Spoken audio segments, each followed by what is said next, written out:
हमें किसी से मुंह मोड़ लेना है, लेकिन जितना जरूरत है उतना तक हमको व्यवहार करना है। जितनी आवश्यकता है उससे ज्यादा बैठ के उनके साथ प्रजल्प नहीं करना है, क्योंकि हमारी भक्ति का नष्ट वहीं पे होता है जब हम अनावश्यक रूप से किसी के साथ बैठकर कृष्ण चर्चा नहीं करके कुछ और चर्चा कर रहे हैं, हमारी भक्ति वहां पर समाप्त हो जाती है। फिर भले ही हमने 16 माला किया, 1 घंटा हमने सत्संग सुना, लेकिन जाके किसी के यहाँ बैठ के कुछ भी किसी की बुराई करने लगे, किसी के बारे में अनायास से बात करने लगे जिसकी कोई आवश्यकता नहीं है, तो हमारी भक्ति फिर वो क्षीण हो जाती है। तो ऐसा कार्य नहीं करना है।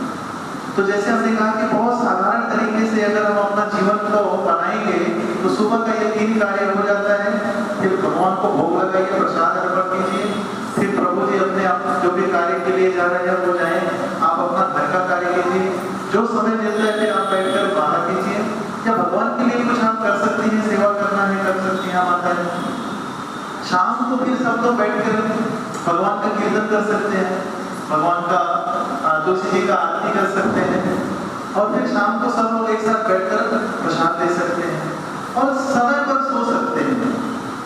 और ये सिंपल जीवन ही हो सकता है। नहीं तो वो बाहर के जीवन में आप देखिए, शहरों में लोग इतना कॉम्प्लेक्स लाइफ सबका है कि उनका इतना हेक्टिक लाइफ है कि पूरा जीवन, पूरा दिन वो केवल श्रम कर रहे हैं, रात को 2 बजे सो रहे हैं, सुबह 10 बजे उठ रहे हैं। कैसी भक्ति हो पाएगी उनकी? संभव नहीं है, सबकी भक्ति हो ही नहीं सकती। इसीलिए हमें जो हमें जीवन मिला है, खास करके जो हम भक्त के जीवन में अगर आ गए हैं, भक्ति में मार्ग में हम अगर आ गए हैं, तो हमें ये ध्यान रखना चाहिए कि हमारे जीवन का सदुपयोग हम कहाँ कर रहे हैं।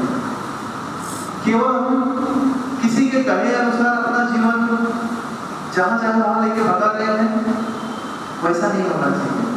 हमें ये सोचना चाहिए कि हमारे जीवन का हिस्सा, समय जो है वो कहाँ ज्यादा से ज्यादा हमारा इन्वेस्ट हो रहा है।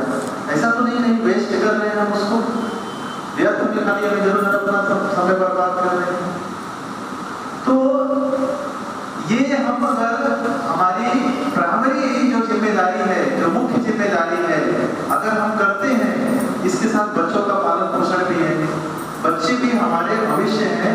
अगर हम उनको अच्छी भक्ति नहीं देंगे बचपन से, भविष्य में आप देख रहे हैं समाज का हाल, बताने की आवश्यकता नहीं है, आप सब देख रहे हैं, आप सब लोग जानते हैं कि आजकल बच्चों को स्कूल कॉलेजेस में क्या पढ़ाया जा रहा है, केवल एजुकेशन, शिक्षा के नाम